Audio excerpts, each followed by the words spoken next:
নমস্কার বন্ধুরা, কৃষ্ণা ফুড ওয়ার্ল্ডে আপনাদের স্বাগত। আজ আবারও একটি নতুন ভিডিও নিয়ে চলে এসেছি। আজ বাড়িতে বানিয়েছিলাম কচু শাক। চলুন তাহলে দেখে নিই এই কচু শাকটা কীভাবে বানালাম ও কচু শাকের হাইট ও লম্বাত্ব কত ছিল সেটাই আপনাদের সাথে আজকে শেয়ার করব। কত বড় কচু কিনে নিয়ে এসেছিলাম।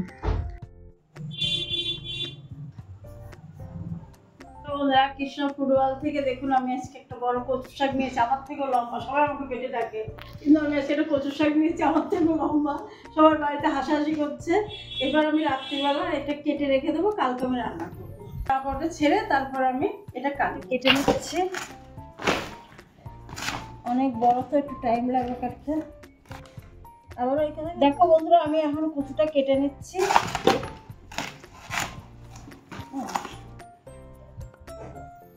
দেখো আমার কচুটা অনেক বড়, এই জন্য আমি ভাগ ভাগ করে কেটে নিচ্ছি, তারপর আমি ছোট ছোট করে কাটবো। দেখো বন্ধুরা, কচুটা অনেকটা। আজকে আমি ডগাটা খাচ্ছি, আর একদিন আমি এটাকে বেটে নারকেল দিয়ে বেটে খাবো, সেদিন তোমাদের আবার দেখাবো। এটা রেখে দিচ্ছি। একটুখানি কচু দিয়ে দিলাম।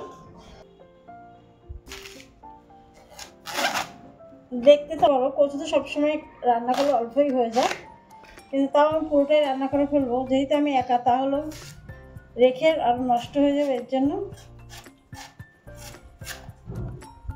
তোমরা এবার ভিডিওটা দেখতে থাকো। আমি এবার কচুটা কেটে নিচ্ছি। কাটা হয়ে গেছে, এবার কেটে আমি রেখে দিয়ে রান্না করব। কাল সকালে আমি রান্না করব। এখন কেটে আমি ঢাকাটা দিয়ে রেখে দেবো। কী করবো, কালকে আমি কচু শাকটা কেটে রেখেছিলাম, আজকে আমি এখন এটা সেদ্ধ বসাচ্ছি, আজকে রান্না করবো। প্রথমে কচু শাকটা আমাকে সেদ্ধ করে নিই, তারপরে আমি বাদ বাকিটা দেখাচ্ছি। কচুটা শুধু আমি করবো না, ইলিশ মাছের মাথা দিয়ে করবো, সেজন্য আগে সেদ্ধ করে নিই। আমি একবার দেখে নেড়ে দিচ্ছি।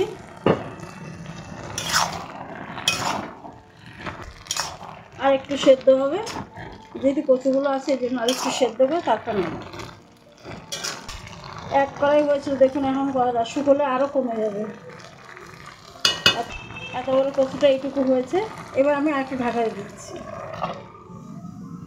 এবার আমি মাছটা বার করেছি, এবার আমি বরফটা ছাড়িয়ে নিচ্ছি। 2-3 দিন হয়েছে মাছটা এনেছি, মাছটা খাওয়া হয়ে গেছে, মাথাটা রয়েছে। এই মাছের ভিডিও তো আপনাদের দেখানো হয়ে গেছে।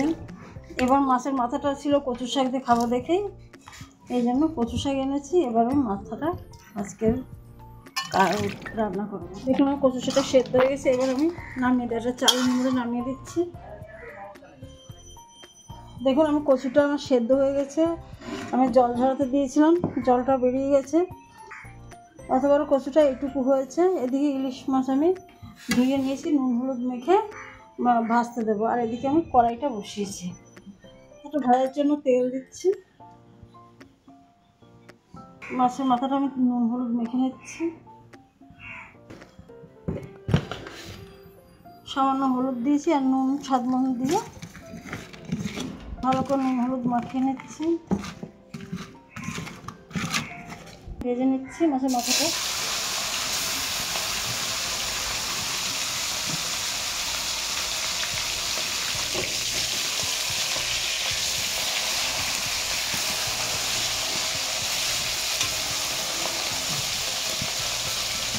এই মাছটা খুলিয়ে রাখ, বলুন মাথাটা ভাজা হয়ে গেছে। এবার আমি নামিয়ে দিলাম। দুটো শুকনো লঙ্কা, 5 ফোড়ন,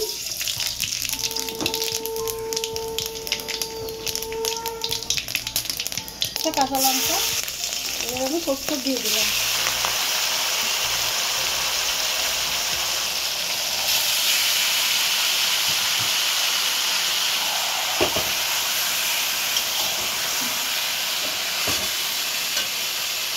স্বাদ মতো নুন দেবো, 1 চামচ ধনের গুঁড়ো,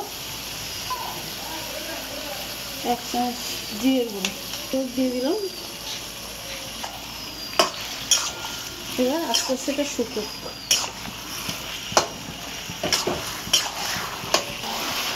এবার এটা আমি আস্তে আস্তে শুকো, কেন অনেকটাই জল বেরিয়েছে।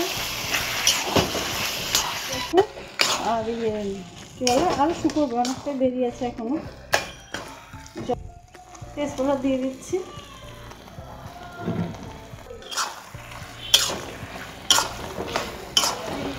পাড়িয়ে দিলে চলে গেছে, হয়ে গেছে।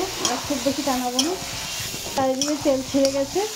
এবার আমি মাছের মাথাটা দিয়ে দিচ্ছি।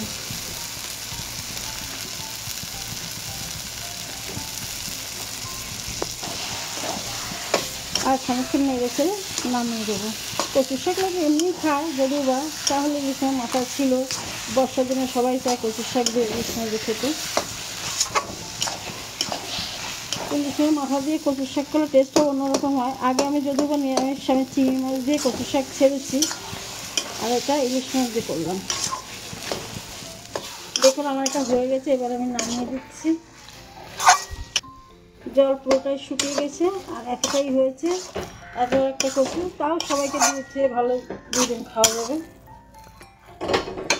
কিন্তু কচু শাকটা রান্না হয়ে গেছে, আপনাদের কেমন লাগলো জানাতে ভুলবেন না। আর এই কচু শাকটা কিন্তু আমি আজকে খেয়েছি, আবারও কচুটা অন্যদিন রান্না করে খাবো। আর ভিডিওটা ভালো লাগলে লাইক, কমেন্ট, শেয়ার আর সাবস্ক্রাইব করে দেবেন।